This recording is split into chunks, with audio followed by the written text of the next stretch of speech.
चलिए प्रश्न पढ़ा जाए। Question number 8।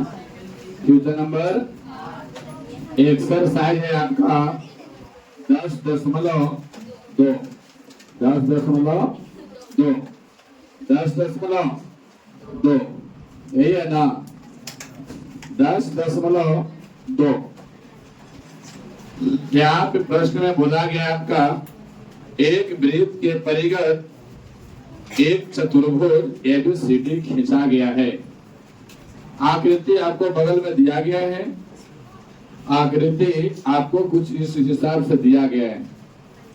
ऐसा एक वृत्त है और इस वृत्त के परिगत एक चतुर्भुज एबीसीडी खींचा गया है। चतुर्भुज आप देख सकते हैं आकृति 10.12 में। आकृति कुछ आपका इस हिसाब किताब का है। आकृति कुछ आपका इस हिसाब का है। इस टाइप से इस टाइप का है। इस टाइप का आपका आकृति है। नाम दिया है यहाँ पे ए। ये आपका स्पर्श रेखा है तो स्पर्श बिंदु का नाम क्या दिया है? पी। यहाँ पी, यहाँ पे क्यू और यहाँ पे सी ना। यहाँ पे आर और यहाँ पे डी। ये आपका चतुर्भुज दिया गया है। ये छूट गया एस। यहाँ पे चलो यहाँ पे एस है। एस सिद्ध कीजिए कि आपको सिद्ध करना है। यहाँ लिखता हूं सिद्ध सिद्ध करना है। क्या सिद्ध करना है? सिद्ध करना है कि ए बी प्लस का सी डी बराबर A D plus B C. अब जो आपको सिद्ध करना है उसको ढूंढते हैं। ए बी प्लस का सी डी। ए बी देखिए आपको ये संपूर्ण है ए बी और सी डी आपका यहाँ पे है। तो ये दोनों एक साइड रहेगा योगफल होकर के।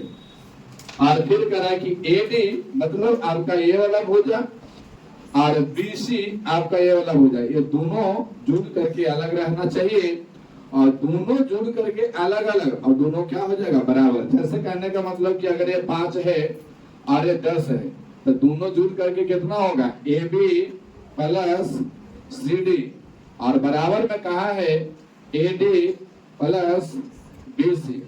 अब यहाँ पे ए बी का वैल्यू 5 और सी डी का वैल्यू 10। अगर यहाँ पे रहे 7 और ये रहे 8 तो ये आपको 7 और प्लस का 8। 10 और 5 कितना होता है? 15 और एल भी आपको कितना हो जाएगा? 15। यानी दोनों तरफ एलएचएस और आरएचएस ये दोनों क्या होना चाहिए? बराबर। ऐसे आपको सिद्ध करना है। आइए हम इसको बराबर करके दिखाता हूं आपको। अब बराबर करके मैं दिखाऊं।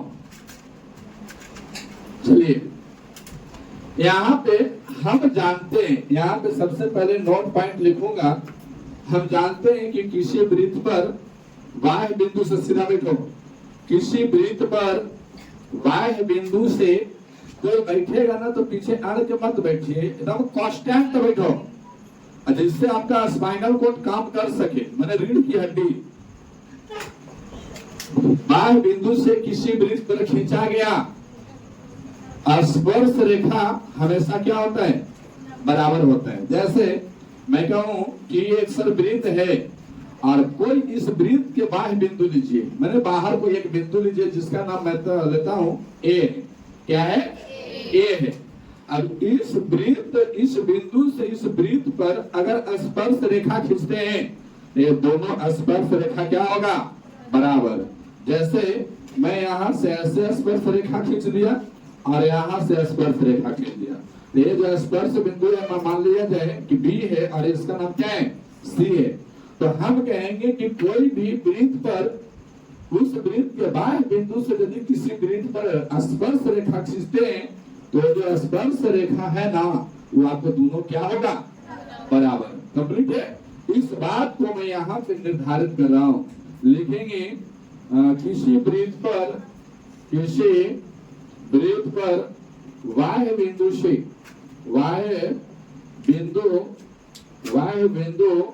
से खींचा गया स्पर्श रेखा बराबर होता है। क्या होता है? बराबर होता है। ये आपको बात प्रमेय में पढ़ना है। और प्रमेय इकट्ठे में इस वृत्त में चैप्टर में जितना भी प्रमेय है सब लोगों को एक दिन संडे को क्लास रखा जाएगा। 3-4 घंटे लगेंगे प्रमेय पढ़ने में, तो एक दिन आपको सारा कंप्लीट करवाया जाएगा। अब मैं इसको इरेज करता हूं। अब मैं ये सीख लिया कि अगर किसी वृत्त पर वाह्य बिंदु से खींचा गया स्पर्श रेखा है तो उसको बिना मापे हम क्या कर सकते हैं? जो दोनों बराबर होते हैं। यहाँ पे आपको स्पर्श रेखा बराबर होता है। अब यहाँ से लिख दूंगा मैं सिद्ध, यहाँ से मैं सिद्ध कर रहा हूं। आप आइए, एक वृत्त है जिसका केंद्र क्या है बाबू? ओ केंद्र वाला एक वृत्त है और ये वृत्त के बाह्य बिंदु कौन है? ए से स्पर्श रेखा खींचा हुआ है कि नहीं? अच्छा, स्पर्श रेखा कोई अगर मान लो कि ये स्पर्श रेखा नहीं है, कोई अगर यहीं से खींचेगा तभी कहेगा कि ये स्पर्श रेखा है। ऐसी तो बात नहीं है। यहाँ पे ए है और ओ केंद्र वाले वृत्त पर क्या खींचा गया? स्पर्श रेखा। इसका मतलब है कि जो आपका स्पर्श रेखा की लंबाई एपी है ना, वो एएस के बराबर होगा कि नहीं होगा? तो हम कहेंगे कि सर जो स्पर्श रेखा यहाँ देख रहे हैं, स्पर्श रेखा देख रहे हैं, कौन सा? कि जो एपी है ना सर, वो आपका एएस के क्या होगा? बराबर। कंप्लीट। अच्छा, यहाँ पे देखें, अगर बिंदु बी भी तो क्या है? बाह्य बिंदु है वृत्त का। ओ केंद्र वाला जो वृत्त है इसका बाह्य बिंदु आपकी कौन लेते हैं हम? बी। और बी से खींचा गया स्पर्श रेखा, यानी कह सकते हैं कि सर बीपी जो होगा ना, वो आपका बीक्यू के क्या होगा? बराबर। यही होगा ना? तो यहाँ से लिखेंगे बीपी और बराबर में बीक्यू। थोड़ा ध्यान से, बराबर है, इसको लेफ्ट राइट ना लिख दीजिएगा। जैसे मैं इसको बीपी अर्थात मैं कह सकता हूँ यहाँ बीक्यू लिखते और यहाँ बीपी लिखते तो भी कोई दिक्कत नहीं है। चाहे बीपी बराबर कर दीजिए बीक्यू, चाहे बीक्यू बराबर कर दीजिए बीपी, कोई दिक्कत होने वाला नहीं है। लेकिन सीक्वेंस यहाँ गड़बड़ा जाएगा। क्यों? हम आगे सोच रहे हैं और जो व्यक्ति आगे सोचता है वो महान है और सही पथ का काम करेगा। सोचिए, एपी के जगह में उसके नीचे अगर बीक्यू लिखूं तो ये एपी है, और फिर अगर हम सब को जोड़ेंगे तो एपी और बीक्यू यहाँ जुड़ेगा। इसीलिए बीपी को हम यहाँ पे लिख रहे थे, बीपी को यहाँ पे। क्यों? क्योंकि एपी और बीपी जोड़ करके पूरा क्या आ जाएगा? एबी। समझ पा रहे बात को? इसीलिए हम इसको यहाँ पे क्या लिखा हूं? बीपी, और यहाँ पे क्या है? बीक्यू। अगर ए स्पर्श रेखा को मैं माना तो यहाँ पे आपका एपी बराबर एएस हो गया, और बी को मैं बाह्य बिंदु माना, वहां से स्पर्श रेखा का कैलकुलेशन किया तो बीपी बराबर क्या आ गए? बीक्यू। ऐसे ही मैं सी को बाह्य बिंदु मान रहा हूं तो हम कहेंगे सर सी क्यू और सी आर ये दोनों क्या हो जाएंगे? बराबर। अच्छा बताओ तो पहले सी क्यू को कौन साइड लिखें? बीक्यू तरफ लिखना पड़ेगा, ताकि बीक्यू और सीक्यू जुटेगा तो पूरा क्या हो जाएगा? बीसी। समझ पा रहे बात को? तो बीक्यू तरफ लिखना पड़ेगा किसको? सीक्यू। तो हम कहेंगे सर यहाँ से सी आर और बराबर क्या हो जाएगा? सीक्यू। होगा कि नहीं? उसी टाइप से डी को आप क्या मानिए? बाह्य बिंदु, और आप इसको मान रहे हैं बाह्य बिंदु, तो हम कहेंगे सर ये जो आपका डीएस है वो आपका डीआर का बराबर हो जाएगा। तो बताओ डीआर किधर लिखना चाहिए? सीआर तरफ। यही बात है ना? सीआर तरफ क्या लिखेंगे? डीआर, और बराबर में क्या हो जाएगा? डीएस हो जाएगा। अब इस समीकरण है सब सीक्वेंस 1 2 3 और ये क्या है 4। अब हम क्या करेंगे, सभी समीकरण को क्या करेंगे, हम जोड़ेंगे, लिखेंगे सभी समीकरण को जोड़ने पर, और सब को जोड़ेंगे तो देखिएगा यहां से लेफ्ट साइड वाला एक तरफ जोड़िए, राइट साइड वाला एक तरफ, यानी हम कहेंगे सर AP प्लस BP और प्लस CR प्लस का DR बराबर, यहां से क्या हो जाएगा AS plus BQ plus CQ और प्लस का DS, इस सब को क्या करे, जोड़ दिए। आप सोच के देखिए AP और BP एक साथ जुड़ेगा कि नहीं, तो जब AP और BP जुड़ेगा तो क्या संपूर्ण बनेगा AP, मतलब इतना और इतना पूरा ना हो जाएगा, पूरा आपका क्या हो जाएगा, पूरा संपूर्ण AP हो जाएगा। मतलब यहाँ से ये जुड़ गया यहाँ तक और यहाँ से ये जुड़ गया यहाँ तक, फिर पूरा लाइन AB हो जाएगा ना। तो हम कहेंगे सर AB लिखिए और प्लस AB, यहाँ से देखिए CR और DR, CR इतना है और ये इतना है, पूरा ये वाला हो गया, क्या हो जाएगा CD और बराबर ये इसके साथ जुड़ गया AS और BQ, देखिए यहाँ पे AS BQ यही है ना, लेकिन अब इसको हम मॉडिफाई कर सकते हैं, AS और कहीं DS मिल गया ना तो पूरा AD हो जाएगा। तो देखिए तो यहाँ पे नहीं है AS और DS है कि नहीं, तो अगर AS और DS जुड़ेगा तो क्या हो जाएगा AD, और फिर इसको और इसको एक साथ जोड़ दीजिएगा तो क्या हो जाएगा BC। अब मुझे जो सिद्ध करना था वो क्या सिद्ध करना था, आपको AB प्लस का CD ये तो मिला हुआ है, AD प्लस का BC ये भी मिला हुआ है, तो हम कहेंगे LHS बराबर RHS, और यही लिखेंगे सिद्ध हुआ। अंग्रेजी में लिखिए ना, बहुत बढ़िया लिखाता है ना। और कहाँ सिद्ध हुए हैं, चलो बढ़िया बात है, बनाइए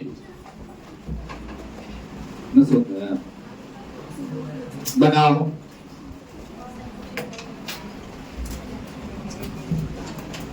क्वेश्चन नंबर 9, क्वेश्चन नंबर 9, थोड़ा इसको प्रेम से समझिएगा, आसानी प्रश्न है इसी टाइप का, लेकिन आपका सर्वांगसमता यूज होगा या समरूप यूज होगा तो थोड़ा ध्यान दीजिएगा। कह रहे आकृति 10-10-13 में XY तथा X' O केंद्र वाले किसी वृत्त पर दो समांतर स्पर्श रेखा है, एक आपका वृत्त है, एक आपका वृत्त है, इस तरह का आपका एक वृत्त है, हाँ कुछ हद तक तो वृत्त नहीं है, बना है, गोल नहीं है, एक आपका वृत्त है इस टाइप से, और इसमें X और Y XY और X' और Y' मानते हैं ये X' है और ये Y' है, ये X है और ये Y है, कंप्लीट है। ये दोनों जो रेखा है ना पहले से आपको समांतर दे रखा है, तो हम इसको लिख देंगे कि दिया है, क्या दिया है, दिया है कि XY और समांतर है X' Y', ये आपको दे दिया है। कहता है O केंद्र वाले किसी वृत्त पर दो समांतर स्पर्श रेखाएं और स्पर्श बिंदु C पर स्पर्श रेखाएं AB एक द्वार है स्पर्श रेखा। चलिए मैं मानता हूं कि आपको AB स्पर्श रेखा है, तो यहाँ पे स्पर्श किया है, यहाँ पे आपका A और यहाँ पे मैं ले लेता हूँ B, यहाँ पे स्पर्श बिंदु है, XY को माने किए वाला रेखा को A पर माने यहाँ पे प्रतिच्छेद करता है, और XY X' को B पर प्रतिच्छेद करता है। सिद्ध कीजिए यहाँ पे क्या है आपका C, सिद्ध कीजिए कि AOB बराबर कितना डिग्री, 90 डिग्री। यहाँ पे लिखना है कि आपको सिद्ध करना है सिद्ध करना है। कोण AOB बराबर कितना डिग्री? 90 डिग्री। अच्छा, AOB किधर है? AOB तो है नहीं, तो हम O जनरलिटी इस वृत्त का केंद्र की बात बोला जा रहा है। O और A यहाँ पे है और B आपका यहाँ पे कंप्लीट। और यहाँ पे आकृति आपको ऐसा दिया है कि यहाँ से जो आपका है ना, ये भी आपका एक रेखा है जहाँ पे आपका ये नाम दिया है P और यहाँ पे नाम दिया है Q। अब तो आपको सिद्ध करना है कि AOB बराबर कितना डिग्री? 90 डिग्री। अच्छा, AOB तने ढूंढिए। AOB आपका ये वाला एंगल है और इसी को बोल रहा है कि आप इसको क्या कीजिए कि आप 90 डिग्री सिद्ध कीजिए। अच्छा, हम एक रचना करेंगे इसमें। यहां से लिख दूंगा सिद्ध, सिद्ध और नीचे लिख देंगे रचना। क्या रचना करेंगे? रचना हम करेंगे। रचना जो मैं कर रहा हूं उसके क्या किया, यहाँ पे आप सी है कि O को C से मिलाया। क्या किया हूं? O को C से मिलाया। O को C से मिलाया। देखिए, इस O को इस C से मिला दिया हूं। कंप्लीट है। अच्छा, क्यों क्यों मिलाया? क्योंकि थोड़ा देखिए, जहां जहां स्पर्श बिंदु है उस सागर मिला हुआ है कि नहीं, आप इसी चीज को समझिए। लेकिन बाद में अगर हम कहें कि तो कोई टर्म है नहीं, तो हम कहेंगे कि वास्तविकता कोई टर्म नहीं है। लेकिन हम क्या सोच रहे हैं कि एक त्रिभुज तो आपका AOP बन गया और एक त्रिभुज बन गया AOC। सर, हम इन दोनों को सर्वांगसम सिद्ध कर रहे हैं। सर्वांगसम जिसका सभी अंग बराबर हो उसे हम सर्वांगसम कहते हैं। और समरूप कहते हैं कि जिसका रूप बराबर हो उसको क्या कहेंगे? समरूप। तो 10 रुपया वाला सिक्का बताइएगा, समरूप है कि सर्वांगसम? सर्वांगसम नहीं है ना, मौका दोनों है। क्योंकि हम जानते हैं कि वैसी आकृति जो सर्वांगसम है उस समरूप भी है। कंप्लीट है। जो सर्वांगसम है उस समरूप भी हो। मैंने कहने का मतलब नोट पॉइंट में लिखवाया होगा वहां पे कि सभी सर्वांगसम आकृति समरूप होते हैं, लेकिन सभी समरूप आकृति सर्वांगसम नहीं होते। तो ऐसी आकृति जो सर्वांगसम है, मतलब 10 रुपया का सिक्का उस सर्वांगसम है तो उस समरूप भी होगा। लेकिन हम लोग क्या है? हम लोग सब मनुष्य सर्वांगसम की समरूप? समरूप। तो क्या हम लोग सर्वांगसम हो सकते हैं? नहीं, क्योंकि सब अंग बराबर नहीं है। चलिए, तो यहाँ पे हम एक बार इसको हम कहेंगे कि सर इसको सर्वांगसम कंप्लीट करेंगे। और एक बार आपको ये वाला जो त्रिभुज आपको दिख रहा है, एक त्रिभुज और एक त्रिभुज आपको ये वाला दिखेगा, ये दो त्रिभुज का सर्वांगसम सिद्ध करूंगा। तो हम करेंगे कि यहाँ रचना में कहेंगे कि O केंद्र को C से मिलाया। C से क्या किया? मिलाया। C से मिलाया, मिला दिए। अब यहाँ पे त्रिभुज बनता है दो, तो हम कहेंगे त्रिभुज, इसका नाम लीजिए AOP। AOP और AOP और AOC। AOC से। अच्छा, इसमें क्या देख रहे हैं? हम बता रहे हैं कि एक वृत्त का जो A है ना, ये बाह्य बिंदु है। कंप्लीट है। वृत्त का बाह्य बिंदु कौन है? A। और A से खींचा गया स्पर्श रेखा AP और AC बराबर होगा कि नहीं? बोला होगा? होगा। तो हम कहेंगे कि इसमें आपका सर AP है ना, वो बराबर हो जाएगा किसका? AC का। AOP में AP रेखा और AOC में AC रेखा, ये दोनों क्या है? बराबर। क्यों? क्योंकि बाह्य बिंदु से खींचा गया स्पर्श रेखा है ना। यहाँ पे लिखता हूँ वह है बिंदु, बिंदु के चित्र तो बिंदु लिखे ना, बाह्य बिंदु से खींचा गया स्पर्श रेखा है। स्पर्श रेखा है और स्पर्श रेखा क्या होता है, दोनों बराबर। अच्छा थोड़ा देखिए, इस ए को देखिए, इस ई त्रिभुज में भी है और ए त्रिभुज में भी है कि नहीं? तो जो दोनों ओर रहे वो उभयनिष्ठ है। क्या है? तो हम कहेंगे कि एओ बराबर एओ, और ये क्यों बराबर है भाई? तो ये उभयनिष्ठ है। क्या है? उभयनिष्ठ है। अच्छा यहाँ देखिए, इस एपी को देखिए और इस एसी को देखिए, यानी आपका सॉरी ओपी और बराबर हो जाएगा ओसी। क्यों? त्रिभुज का सॉरी त्रिभुज के शेष को नहीं, वृत्त का त्रिज्या है। वृत्त का क्या है? अरे बकलोल, ये कौन सी है? वृत्त का त्रिज्या। अगर झंडा में सर्कल के जो आपको 24 तीलियां खींचे रहते हैं, बताओ सब बराबर है कि नहीं? तो एकरा में कितनों हम लोग खींच देंगे तो क्या सब बराबर न रहेगा? आप कहेंगे सर इधर तो सुख चपटाल है, छोटा है, आप वृत्त में कर रहा हूं। तो ये क्या है आपका? वृत्त का त्रिज्या। और वृत्त का त्रिज्या चाहे जितना भी खींच लीजिए, सबके सब क्या रहेगा? बराबर। तो हम कहेंगे कि सर ई बराबर ओपी बराबर हो गया ओसी, और ओए बराबर ओए, और एपी बराबर एसी।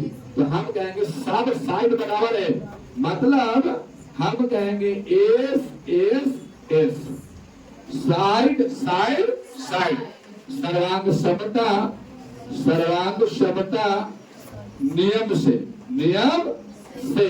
तो दोनों त्रिभुज क्या हो गया? एओपी त्रिभुज एओपी और सर्वांगसम हो गए किसका? अच्छा सर्वांगसम का सिंबल है कि समरूप का सिंबल है? सर्वांगसम। क्यों हो जाएगा? त्रिभुज त्रिभुज एओसी, ये दोनों सर्वांगसम हो गए। और सर्वांगसम यदि कोई त्रिभुज होता है या कोई भी आकृति सर्वांगसम होता है, उसका सब अंग माने भुजा और कोण क्या होगा? बराबर।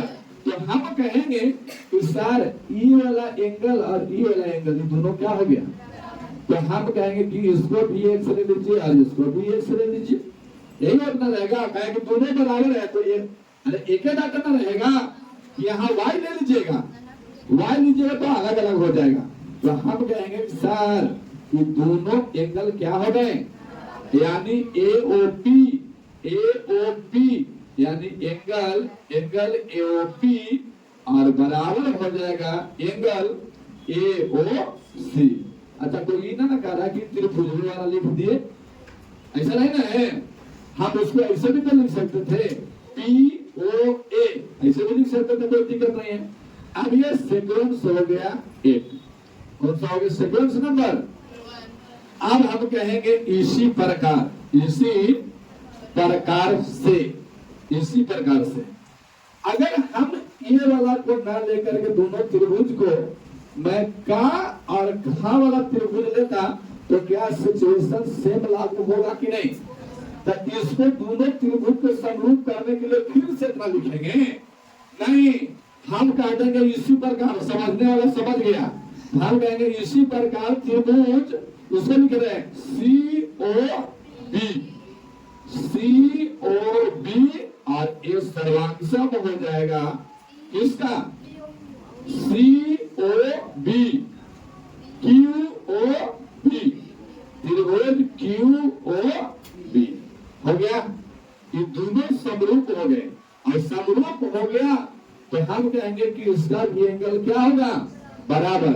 यानी अगर इस एंगल को देखा जाए जहाँ पे उंगली है तो इसको हम लिख सकते हैं एंगल COB और ये बराबर हो जाएगा खा वाला को देखिए एंगल QOB। यानी यहाँ पे जितना एंगल बना हुआ है, यहाँ पे जितना एंगल ये वाला बना हुआ है उतना ही ये वाला हो जाएगा। तो इसको नाम दे देते हैं हम लोग, इसको नाम देते हैं Y Y कंप्लीट है। इसीलिए कहेंगे अच्छा यहाँ पे आपको, यहाँ पे अगर लिखना चाहूं थोड़ा इसको छोटा लिख देते हैं, यहाँ पे लिखेंगे इसको तो क्या होगा? एंगल x बराबर एंगल x। इसको समीकरण आप चलिए मान लेते हैं और यहाँ लिख देंगे इसी प्रकार, इसी प्रकार से।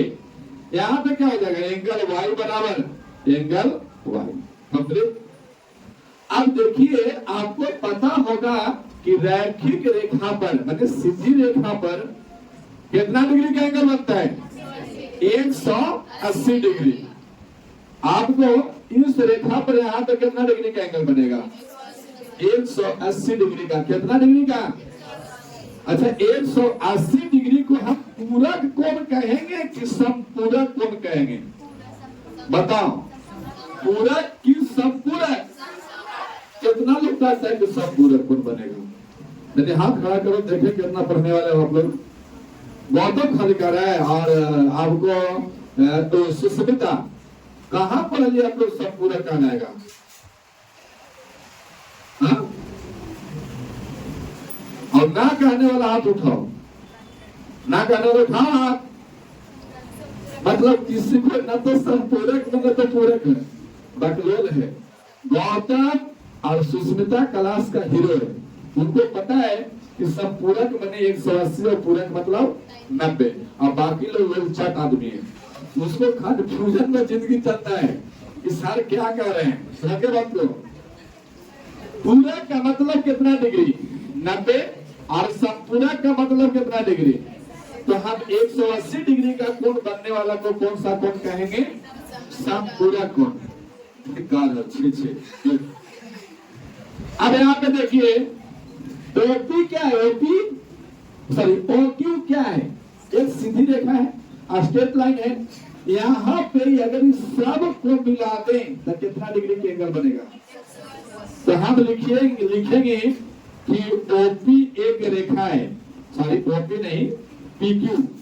यहां से लिखेंगे पुनः पीक्यू एक रेखा है, एक रेखा है ना, इसको बोलते हैं स्ट्रेट लाइन। तब पीक्यू का ये जो वैल्यू होगा ना वो कितना डिग्री के बराबर होगा, 180। और 180 में सब अपन अपन कोण लेके बैठल है। तो यहाँ से देखेंगे कि हम सब को ओपी कहने के लिए सब एंगल को जोड़ेंगे। तो ये एंगल क्या हो जाएगा, x प्लस ये भी क्या, x plus y plus y बराबर। अच्छा एक मिनट, इसको हम ऐसे पहले लिख देते हैं, ज्यादा समझ में आएगा। एंगल AOP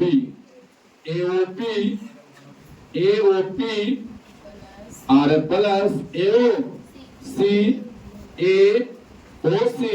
AOC प्लस यहाँ से BOC या COP और प्लस QOB बराबर कितना डिग्री, 180 डिग्री। अब AOP का वैल्यू कितना है, AB y प्लस y बराबर कितना डिग्री, 180। x और x दोनों मिल जाएगा तो 2x, और y मिलेगा तो बराबर में 180 डिग्री। तो यहाँ से 2 और 2 कॉमन लिया जा सकता है क्या, तो 2 कॉमन ले लिया, 2 कॉमन ले लिया, तो यहाँ पे बचेगा x प्लस का बराबर में क्या 2 से कटेगा, ये कितना नंबर में, यानी x प्लस y बराबर कितना बच गया, कितना बच गया, 90। अब यहाँ पे जो आपको सिद्ध करना था AOB, यानी देखिए तो ये OB कहने हैं A, यहाँ से पेन चला रहा हूँ, AOB ये कितना कितना घेरा है, x और क्या रहा कि ये दोनों मिल करके तो 180 सॉरी 90 होना चाहिए, जो कि यहाँ प्राप्त है। तो ये जो जहाँ पे घेरा, इसको x को भी घेर रहा है और y को भी घेर रहा है। तो हम ये दोनों को मिला देंगे तो हम सब देखेगा, यहाँ पे x का वैल्यू क्या रहा है, AOC, एंगल AOC, और प्लस y को क्या लिख सकते हैं, COB, ये वाला एंगल, और बराबर में कितना, 90। अभी AOC और OCB या सॉरी COB दोनों को मिलाएंगे तो ये वाला इतना एंगल पूरा बाका एंगल ना, तो AO क्या लिखा जाएगा, इसीलिए एंगल AO B बराबर कितना हो गया 90 डिग्री। और यही आपको क्या करना था कहा। चलो बनाओ, बनाइए।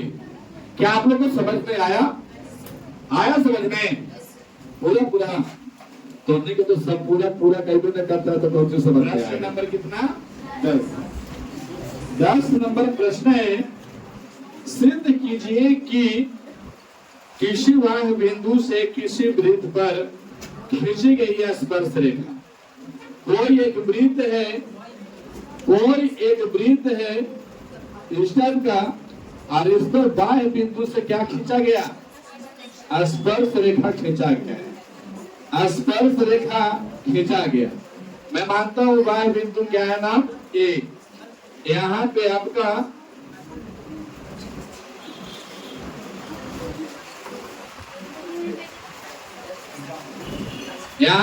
हो गया बी और यहाँ पे आपका हो गया सी।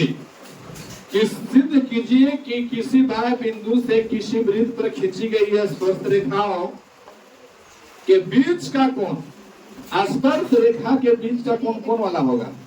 एंगल ए, यही ना। बीच का कोण स्पर्श बिंदुओं को, स्पर्श बिंदु आपका सी और बी को मिलाने वाले रेखाखंड है। आपको इसको मिलाने वाला एक रेखाखंड है, तो मैं मानता हूं वृत्त का ये आपको सेंटर पॉइंट है, वो उसको मिलाने वाला रेखाखंड द्वारा केंद्र पर आंतरिक कोण का संपूरक होता है। अभी तुरंत बताया कि नहीं? आंतरिक कोण का कितना क्या होता है? संपूरक। मतलब एंगल ए वाला और एंगल ए दोनों मिल के क्या होना चाहिए? संपूरक। चलो मैं मान लेता हूं इसको y और इसको मान लेता हूं x। इन दोनों को जोड़ करके ए लड़की कुछ बोलिए तो सुधार देवे। ऐसो मेरा मुंह एकदम फट गया है, कुछ बोलते हैं कोनो गारंटी नहीं। बोले में तनी मनी कुमार मार लड़का ला जाएगा, लेकिन हाँ एकदम फटल आदमी, कोई दिक्कत नहीं। यहाँ पे देखो x और y ये दोनों क्या है? दोनों मिल करके क्या होना चाहिए? संपूरक। क्या होना चाहिए? संपूरक का मतलब कितना डिग्री? 180 डिग्री। मतलब अगर ये संपूरक का कहा है कि दोनों संपूरक होना चाहिए, तो हम संपूरक का मतलब कितना डिग्री मानते हैं? 180। यानी एंगल x और एंगल y ये दोनों मिल के कितना डिग्री होना चाहिए? 180। और यही आपको सिद्ध करना है। यही आपको क्या करना है?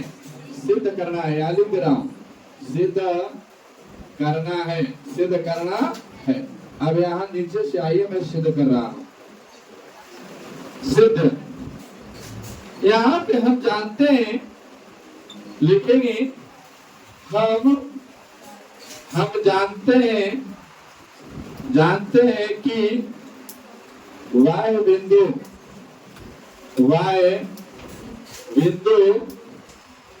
से खींचा गया, y बिंदु से खींचा गया स्पर्श रेखा द्वारा बना स्पर्श बिंदु वृत्त के त्रिज्या के साथ, वृत्त के त्रिज्या के साथ कितना डिग्री बनाता है? कौन 90 डिग्री का कोण बनाता है, कोण बनाता है। अच्छा, हम जानबूझ के ऐसे लाइन वाला खींचते हैं, सोच लेना था ध्यान से। अगर इतना खींचेंगे तो ससुरा बाजी से ही खत्म होता है। जितना लिखेंगे ना उतना एकरा में लग जाता है। इसीलिए तनी मनी अपना धन है बचा के चलो, बात यही है और कोई बात नहीं है। ना तो आप लोग इंक लेवल कहिए महीने महीने, तो हम खींचने में कोई कमी ना करेंगे, बल्कि आप फुटाते रहेंगे। चलिए मैं खींच दिया हूँ अपना संपत्ति लगा के।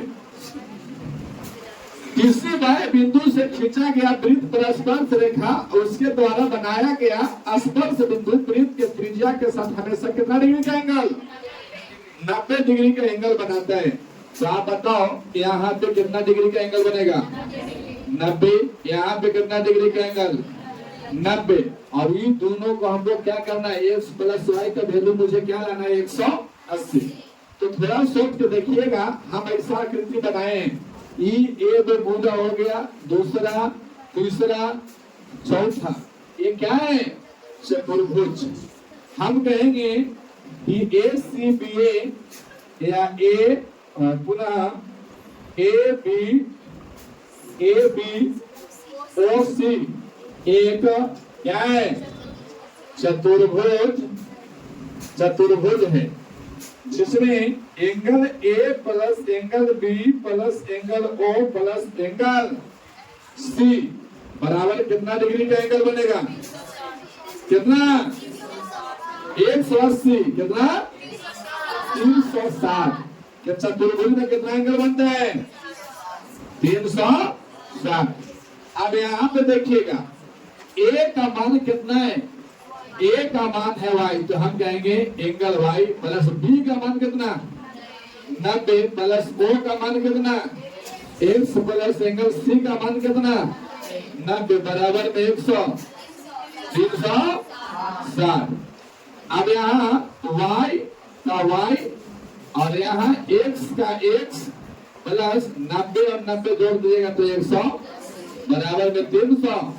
सोचिए ये गोतिया एंगल है देखना उन्हें तरफ भेज दीजिए। यहाँ पे हो जाएगा एंगल y प्लस का एंगल बराबर 360 माइनस का 100। तो एंगल y प्लस का एंगल x बराबर कितना बच जाएगा 180। तो आपको अच्छा इसको उलट के कह दीजिए angle x plus angle y बराबर कितना डिग्री 180। क्या यही प्रूफ करना था, क्या सब पूरा याद करना था? हाँ, तो हम कहेंगे कि सर ये भी आपका प्रूफ हुआ, और प्रूफ हुआ तो कहाँ प्रूफ हो गया चाणक्य में। चाणक्य क्लास कहाँ है मयगरा में। धन्यवाद, आप छापिए। तो ज्यादा तजाबे न काट दो मुझे सोच ले।